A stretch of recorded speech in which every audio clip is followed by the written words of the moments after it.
আমরা যেটা চূড়ান্ত সমাধান এবং জনগণ যেটা রায় 5 অগাস্ট দিয়ে দিয়েছে, এবার এটা আপনারা সিদ্ধান্ত নেবেন এটা পরবর্তী প্রজন্মের উপর আবার আপনারা চাপিয়ে দিবেন কিনা।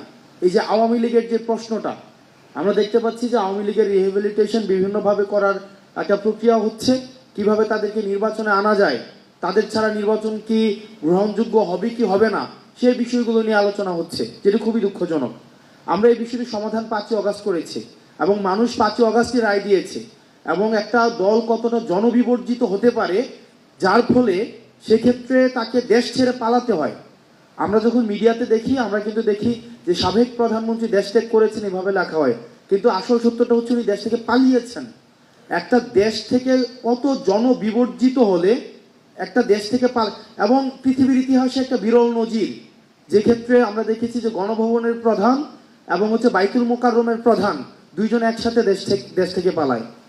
এখন আমরা ওই যে স্বৈরতান্ত্রিক ব্যবস্থা আপনারা সিদ্ধান্ত নেবেন ওই ফাইটটার দিকে কি এই প্রজন্মকে আবার আমাদেরকে ঠেলে দিবেন কিনা, যে আজকে আপনারা সিদ্ধান্ত নেন আগামী 20 বছর পর আবার এই আওয়ামী কোশ্চেনের সাথে কি আমাদের ডিল করতে হবে কিনা, আজকে 30 বছর পর এই আওয়ামী কোশ্চেনের সাথে আবার আমরা ডিল করবো কিনা, নাকি এটা সমাধান আমরা 5 অগাস্ট যেটা জনতা সিদ্ধান্ত দিয়েছে, ছাত্র নাগরিক সিদ্ধান্ত দিয়েছে যে বাংলাদেশের এই ভূখণ্ডে আওয়ামী লীগ অপ্রাসঙ্গিক, এটাকে ধরেই আমরা পরবর্তী বাংলাদেশ বিনির্মাণ করব। এই সিদ্ধান্তটা এই ফোরাম থেকে আসতে হবে। আমরা দেখছি যে ইলেকটোরাল প্রসেসের মধ্য দিয়ে আমরা যাচ্ছি, ইলেকটোরাল একটা ডেমোক্রেটিক ট্রান্সফরমেশনের দিকে যাচ্ছি। এই সাথে সাথে কিছু অপ্রত্যাশিত ঘটনাও ঘটছে, যেমন আওয়ামী লীগের যেহেতু একটা সেট আপ রয়েছে, এগুলো দুঃখজনক, এগুলো হচ্ছে মাঝে মাঝে আমরা হচ্ছে ইউফেমিস্টিকভাবে এগুলো এড়িয়ে যাই।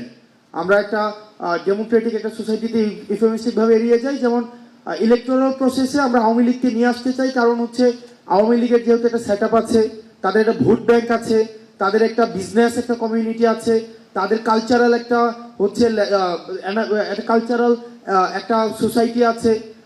তো এই জায়গাতে আমি যদি আওয়ামী লীগকে কোনোভাবে আমার কাছাকাছি নিয়ে আসতে পারি, আওয়ামী লীগের কাছে যদি আমি একটু সিম্প্যাথেটিক মানে একটু যদি ইতিবাচক একটা ভাবনা দিতে পারি, তাহলে আওয়ামী লীগের ভোটটা রেডিমেড ভোটটা আমি পাওয়া যাই। তো এই কারণে দেখতে পাচ্ছি অনেক রাজনৈতিক দলের মধ্যে বা আমাদের নিজেদের মধ্যেও এক ধরনের আওয়ামী প্রীতি তৈরি হচ্ছে, যেটি একটি জাতির জন্য পরবর্তীতে আমি মনে করি যে আমাদের এই প্রজন্মকে আবার একটা এন্ডলেস কনফ্লিক্টের দিকে ঠেলে দেওয়া হবে। সুতরাং আমরা আমাদের জায়গা থেকে বৈষম্যবিরোধী ছাত্র আন্দোলন এবং এই প্রজন্ম আমরা একটা জায়গায় আজকে যখন ডিসকাশন আমি পুরোটা সময় শুনছিলাম, আমরা একটা বিষয় মনে হয় আমরা অ্যাভয়েড করছিলাম, আমরা একটা জেনারেশনাল কনফ্লিক্টের মধ্যে রয়েছি। আমাদের এই প্রজন্ম, আমার বয়স 27 বছর, অনেকে হয়তো মেম্বার অফ পার্লামেন্ট হয়েছে আজকে থেকে 35 বছর বা 40 বছর আগে এখানে উপস্থিত আছেন, বা অনেকে চাকরি করেছেন আরো 40 বছর আগে রিটায়ারমেন্টে চলে আসছেন, আমার বয়স সবে 27। তা আমি আমার জায়গা থেকে একটা বিষয়, আমরা এই জেনারেশন কনফ্লিক্টে আমরা এই প্রজন্ম আওয়ামী লীগকে ধারণ করার জন্য আমরা প্রস্তুত না।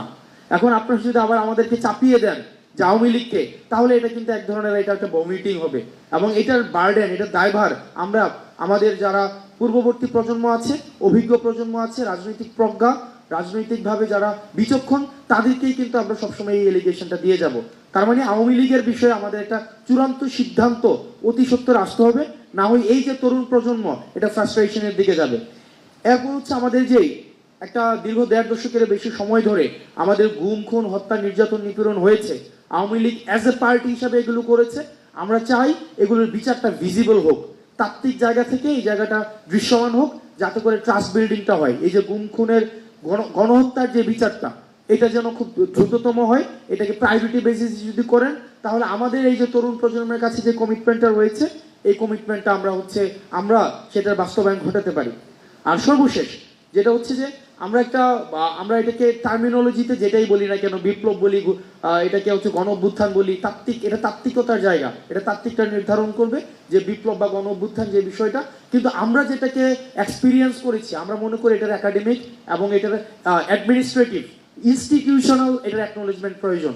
এই ইনস্টিটিউশনাল অ্যাকনোলেজমেন্ট যদি না হয়, পরবর্তীতে দেখা যাবে রাজনীতির সুবিধার্থে এটাকে ডিজোন করার একটা প্রবণতা আবার আসতে পারে। সেই জন্য জুলাইয়ের যে ঘোষণাপত্র, এই জুলাইয়ের ঘোষণাপত্রটা এটা আপনারা উদ্যোগ নিয়ে এটা হচ্ছে বাস্তবায়ন করবেন, এটা আমাদের এই প্রজন্মের প্রত্যাশা।